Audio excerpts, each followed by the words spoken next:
tentang sumber dana jangka menengah dan jangka panjang. Baiklah, saya akan jelaskan apa itu dana jangka menengah. Dana jangka menengah pada umumnya adalah sumber dana atau pendanaan yang mempunyai jangka waktu lebih dari 1 tahun atau kurang dari 10 tahun.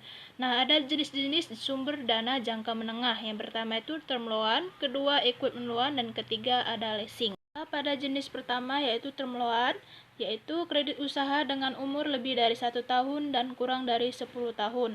Term loan pada umumnya dibayar kembali dengan asuran tetap selama periode tertentu. Misalnya, setiap bulan, kuartal, atau setiap tahun. Term loan ini biasanya disediakan oleh bank komersial atau bank dagang, perusahaan asuransi, dan lembaga pembiayaan pemerintah dan supplier perlengkapan. Dipandang dari biaya, term loan ini memiliki biaya yang lebih rendah daripada modal saham atau obligasi. Jika dibandingkan dengan hutang jangka pendek, term loan lebih baik karena tidak segera jatuh tempo, dan peminjam memberikan jaminan pembayaran secara periodik yang mencakup bunga dan pokok pinjaman. Bagi kreditur, jaminan atas pembayaran secara periodik dapat diperjualbelikan kepada pihak lain, biasanya lembaga pengumpul piutang. Untuk mengetahui cara menetapkan besarnya angsuran pada term loan, gunakan rumus sebagai berikut. Jadi penjelasannya itu ada di bawah ini. Jadi PO itu sama dengan besarnya pokok pinjaman, N sama dengan jangka waktu pinjaman, XT itu sama dengan besarnya uang tiap angsuran, R sama dengan besarnya bunga pinjaman per tahun. Di sini ada sebuah contoh soal ya. Baiklah, saya akan jelaskan. Jadi ada contoh, suatu perusahaan meminjam uang untuk usaha sebesar 113.730.000 selama 5 tahun dengan bunga 10% per tahun. Jadi ada contoh, suatu perusahaan meminjam uang untuk usaha sebesar 113.730.000 selama 5 tahun dengan bunga 10% per tahun. Jadi XT yaitu 3,7908. Jadi itu dia dibulatkan menjadi 3,791. Jadi dibulatkan jadi 113.730 dikali 3,791, dapatlah angsuran setiap tahunnya adalah sebesar 30 juta. Penjelasan selanjutnya akan dilanjutkan oleh teman kelompok saya. Terima kasih. Baiklah, saya akan melanjutkan presentasi. Pembayaran angsurannya dapat dilihat dalam tabel berikut. Bunga tahun pertama 10% dikali 113.730.000 sama dengan 11.373.000. Bunga tahun kedua 10% dikali 95.103.000 sama dengan 9.510.300 dan seterusnya. Sisa pinjaman sebesar 10.302 rupiah seharusnya bernilai 0, dan jumlah angsuran pokok pinjaman seharusnya sama dengan jumlah pinjaman awal, yaitu 113.730.000. Adanya selisih sebesar 10.300 terjadi akibat pembulatan. Selanjutnya adalah equipment loan. Equipment loan adalah pendanaan atau pembiayaan yang dipergunakan untuk pengadaan perlengkapan baru. Perlengkapan biasa dibiayai dengan equipment loan adalah perlengkapan yang mudah diperjualbelikan. Peminjam biasanya menanggung beban lebih tinggi dari harga perlengkapan tersebut, dan selisihnya antara harga perlengkapan dengan beban total merupakan margin of safety bagi kreditur. Selanjutnya leasing. Leasing atau sewa guna usaha adalah persetujuan atas dasar kontrak di mana pemilik dari aktiva atau pihak yang menyewa aktiva atau disebut lessor menginginkan pihak lain atau penyewa yang disebut lessee untuk menggunakan jasa dari aktiva tersebut selama periode tertentu. Manfaat dari leasing antara lain bahwa lessee dapat memanfaatkan aktiva tersebut tanpa harus memiliki aktiva tersebut. Leasing terbagi menjadi 3. Yang pertama itu sale and leaseback, operating lease, dan financial lease. Sale and leaseback. Perusahaan yang memiliki aktiva menjual aktiva tersebut kepada perusahaan lain dan sekaligus dibuat perjanjian untuk menyewa kembali aktiva tersebut untuk periode tertentu. Operating lease atau service, yaitu bentuk leasing dengan memberikan servis atau pelayanan baik mengenai bidang finansial ataupun mengenai pemeliharaan. Jadi, pihak lessor menyediakan pendanaan sekaligus biaya perawatan yang keseluruhannya tercakup dalam pembayaran leasing. Financial loss. Financial loss berbeda dengan operating loss, yaitu lessor tidak menanggung biaya perawatan, perjanjian, kontrak leasing tidak dapat dibatalkan, dan leasing diangsur secara penuh. Contoh soalnya, PTA sebagai lessor mengadakan perjanjian kontrak leasing dengan PTB. Dalam kontrak tersebut, PTA sepakat membeli sebuah mesin seharga 100 juta dan menyewakan kembali kepada PTB untuk sewaktu 5 tahun. Nilai sisa mesin pada akhir tahun kontrak adalah sebesar 10 juta. Jika PTA lessor menginginkan pendapatan sebesar 10% dari leasing tersebut, berapa lease PTB harus mengangsur pembayaran aktiva tersebut kepada lessor? Dari soal di atas, misalnya sewa tahunan kita anggap X, maka harga beli PIF dari sewa 4 PV dari nilai sisa. Harga beli IF dalam kurung I kali F tutup kurung X tambah PV dari nilai sisa.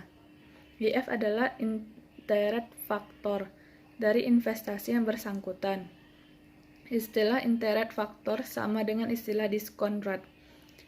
Nilai interest factor ini terdapat dalam tabel PF dari anuitas dari contoh PTA di atas, maka IF untuk bunga 10% sampai tahun kelima adalah 3,7908 dibulatkan menjadi 3,791.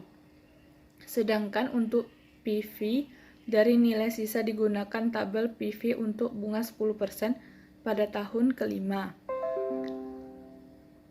sama dengan 0,621 sehingga pembayaran tahunan X. Harga beli 100 juta sama dengan 3,79 IX ditambah 0,621 tutup kurung, buka kurung 10 juta tutup kurung. 3,791X sama dengan 10 juta dikurang 6,210 X sama dengan 93,79 dibagi 3,791. X sama dengan 24,740,174,09 dibulatkan menjadi 24,740,174. Baiklah, selanjutnya saya akan menjelaskan tentang pengertian dana jangka panjang. Dana jangka panjang merupakan sumber dana yang memiliki jangka waktu panjang, yaitu lebih dari 10 tahun. Contohnya ialah, jika kita meminjam dana dalam bank dengan jangka waktu 15 tahun, maka kredit tersebut dapat dikategorikan sebagai kredit jangka panjang. Jenis-jenis jangka panjang yaitu yang pertama adalah obligasi, saham preferen, dan saham biasa. Obligasi. Yang pertama obligasi. Obligasi adalah surat pengakuan hutang perusahaan kepada pihak lain yang memiliki nilai nominal tertentu dan jangka waktu tertentu, serta perusahaan yang mengeluarkannya diwajibkan membayar bunga tertentu yang tertera pada surat tersebut. Jenis-jenis obligasi ada 7. Yang pertama yaitu debentur, yang kedua debentur bernilai rendah, yang ketiga adalah debentur penghasilan, yang keempat debentur sampah, yang kelima sertifikasi perwakilan peralatan, yang keenam obligasi hipotek, yang ketujuh adalah obligasi berseri. Yaitu adalah sistem penarikan obligasi. Penarikan kembali obligasi dapat dilakukan dengan berbagai cara. Obligasi dapat ditarik kembali dengan melakukan seluruh pembayaran pada akhir jatuh tempo, menukarkan obligasi dengan saham, membeli obligasi jika terdapat hak beli, atau dengan pembayaran periodik. yaitu yang kedua adalah saham preferen. Saham preferen merupakan pendanaan yang memiliki sifat kombinasi antara hutang dan saham biasa. Jika terjadi likuidasi, tuntutan pemegang saham preferen atas aktiva berada pada tuntutan setelah kreditur, namun sebelum pemegang saham biasa. Jenis saham preferen yaitu ada dua. Yang pertama adalah saham preferen kumulatif, yang kedua adalah saham preferen partisipasi. Baiklah, selanjutnya saya akan menjelaskan tentang penarikan kembali saham preferen. Dalam kenyataannya, saham preferen sama dengan saham biasa di mana kedua jenis saham tersebut tidak memiliki jatuh tempo. Yaitu ketetapan penarikan. Jadi, cara penarikan saham preferen tersebut dapat dilakukan dengan cara membeli penawaran tender saham preferen pada harga di atas harga pasar atau menawarkan penggantian saham dengan surat berharga lainnya. Itu dana pelunasan. Dana pelunasan saham preferen menguntungkan bagi para investor karena proses penarikan kembali memberikan tekanan ke atas terhadap harga pasar saham yang tersisa. Yang ketiga yaitu pertukaran atau konversi. Saham preferen ada yang dapat dipertukarkan menjadi saham biasa disebut saham preferen convertible. Karena pada dasarnya seluruh surat saham berharga dapat ditarik atau dibeli kembali, maka perusahaan dapat mendorong timbulnya konversi dengan membeli kembali saham preferen jika harga pasar saham preferen di atas harga tebus. Selanjutnya yaitu penggunaan saham preferen dalam pendanaan. Saham preferen yang tidak dapat dipertukarkan tidak banyak digunakan sebagai sarana pendanaan. Salah satunya kelemahannya adalah dividen saham. Manfaat dari pendanaan saham preferen adalah bahwa saham preferen merupakan rencana pendanaan yang fleksibel. Dividen bukanlah kewajiban hukum bagi perusahaan yang menerbitkannya. Dan keuntungan lain dari saham preferen yang tidak dapat dipertukarkan adalah tidak adanya jatuh tempo. Jadi saham preferen merupakan pinjaman abadi. Kreditur, saham preferen menambah modal sendiri sehingga memperkuat keuntungan perusahaan. Tambahan tersebut menjadi dasar untuk meningkatkan kemampuan perusahaan untuk melakukan pinjaman di masa depan. Meskipun biaya setelah pajak secara eksplisit dari saham preferen lebih besar dari biaya obligasi, namun biaya implisit saham preferen dari sisi rasio antara harga dan laba atau saham biasa lebih rendah daripada pendanaan hutang obligasi. Price earning ratio atau PER merupakan harga pasar per lembar saham. Biasa perusahaan dibagi dengan laba per lembar saham yang dihitung untuk waktu 1 tahun terakhir. Yaitu saham biasa. Pemegang saham biasa perusahaan merupakan pemilik perusahaan sendiri. Secara kelompok mereka memiliki perusahaan dari penanggung resiko terhadap kepemilikan. Mereka dibatasi sesuai dengan jumlah investasi. Jika terjadi likuidasi, pemegang saham biasa memiliki hak atas sisa tuntutan terhadap aktiva perusahaan setelah tuntutan kreditur dan pemegang saham preferen dipenuhi seluruhnya. Tidak memiliki jatuh tempo, namun pemegang saham dapat melikuidasi investasinya dengan menjual saham yang dimiliki pada pasar sekunder. Selanjutnya yaitu hak pemegang saham. Yang pertama yaitu suara. Pemegang saham biasa adalah pemilik perusahaan sehingga berhak untuk memilih dewan direksi. Dewan direksi kemudian memilih manajemen yang akan menjalankan operasi perusahaan. Prosedur pemberian suaranya adalah ada dua sistem, yaitu sistem hak suara mayoritas dan sistem hak suara kumulatif, yaitu hak untuk membeli saham baru.